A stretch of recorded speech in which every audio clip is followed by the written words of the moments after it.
semuanya, perkenalkan nama aku Farina Justin Siombing.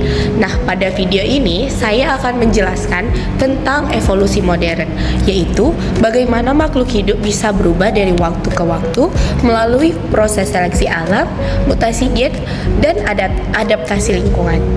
Dan tujuan pada pembuatan video ini adalah agar kita dapat memahami bagaimana evolusi terjadi dan buktinya dalam kehidupan nyata. Lalu kita masuk kepada apa itu evolusi modern. Evolusi adalah perubahan karakter makhluk hidup dari generasi ke generasi. Dalam biologi modern, evolusi tidak hanya dilihat dari fosil, tetapi dari genetika, DNA, dan perubahan sifat turun-menurun. Artinya, evolusi dapat dibuktikan secara ilmiah, bukan hanya dalam teori. Nah, kesimpulannya, jadi evolusi modern itu mempelajari perubahan makhluk hidup dengan bukti genetika. Ketika kita tidak hanya menebak, tetapi melihat perubahan nyata dari DNA, ciri morfologi, dan adaptasi alam. Selanjutnya, tokoh evolusi. Nah, teman-teman, ada beberapa tokoh penting dalam perkembangan teori evolusi loh. Yang pertama itu dia Charles Darwin, mengemukakan seleksi alam. Jadi, Darwin ini memperkenalkan bahwa yang kuat dapat bertahan, namun yang lemah dapat tersingkirkan. Setelah itu kita masuk ke tokoh yang kedua, yaitu Gregor Mendel, menemukan dasar pewarisan sifat genetika, atau Mendel juga menjelaskan bagaimana sifat diwariskan melalui gen. Yang terakhir, lahirlah sintesis modern yang menggabungkan antara Darwin, genetika, dan DNA, atau yang menggabungkan keduanya sehingga kita dapat memahami evolusi itu secara lengkap. Bagaimana sih evolusi dapat terjadi? Nah, proses evolusi bekerja melalui beberapa mekanisme. Yang pertama, mutasi genetika atau perubahan DNA secara acak. Yang kedua, variasi sifat.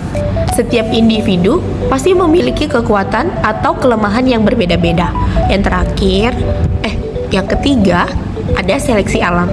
Lingkungan memilih siapa yang dapat bertahan. Kemudian yang keempat, reproduksi. Yang bertahan akan meneruskan sifatnya.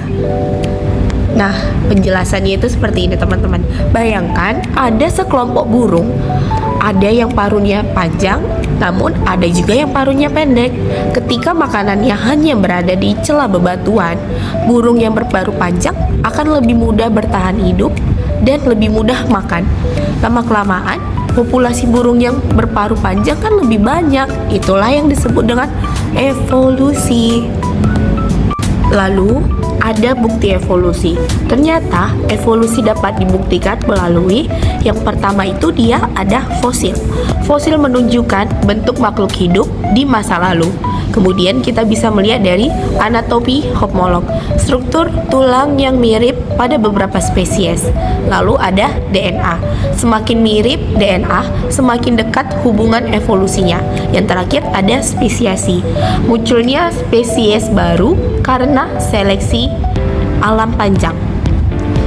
Jadi dia penjelasannya, manusia memiliki struktur tulang lengan yang mirip dengan kuda, paus, dan kelelawar. Artinya apa sih?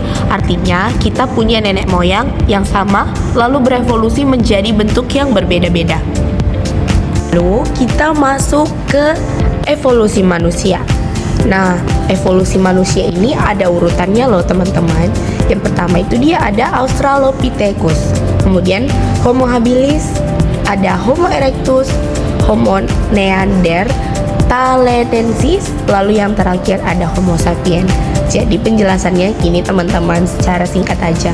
Awalnya, nenek moyang manusia itu adalah Australopithecus yang masih mirip dengan kera. Lalu berkembanglah menjadi Homo habilis yang dapat membuat alat batu, hingga akhirnya menjadi Homo sapiens, yaitu manusia modern seperti kita. Nah, tadi kan bukti evolusi. Sekarang saya akan memberitahu bukti evolusi modern di masa kini. Apa sih dia? Contoh nyatanya yang masih terjadi sampai sekarang adalah resistensi antibiotik atau bakteri yang berevolusi dan kebal terhadap obat. Pasien yang sering mengonsumsi antibiotik sembarangan, bakterinya ternyata dapat beradaptasi loh dan menjadi lebih kuat. Itulah evolusi. Makhluk hidup menyesuaikan diri untuk bertahan. Nah, sudah sampai di akhir saja, saya akan menyimpulkan semua yang saya jelaskan di awal tadi. Yang pertama, evolusi adalah perubahan makhluk hidup yang terjadi bertahap. Kemudian dapat dibuktikan lewat DNA, fosil, dan seleksi alam. Kemudian evolusi manusia yang terjadi selama jutaan tahun yang lalu. Dan terakhir, evolusi masih terjadi sampai saat ini, yaitu dapat dari virus, bakteri, ataupun hewan. Nah teman-teman, dari sini kita bisa melihat bahwa evolusi itu bukan hanya sejarah, tetapi proses yang masih berjalan sampai sekarang. Terima kasih sudah menonton video saya. Semoga bermanfaat.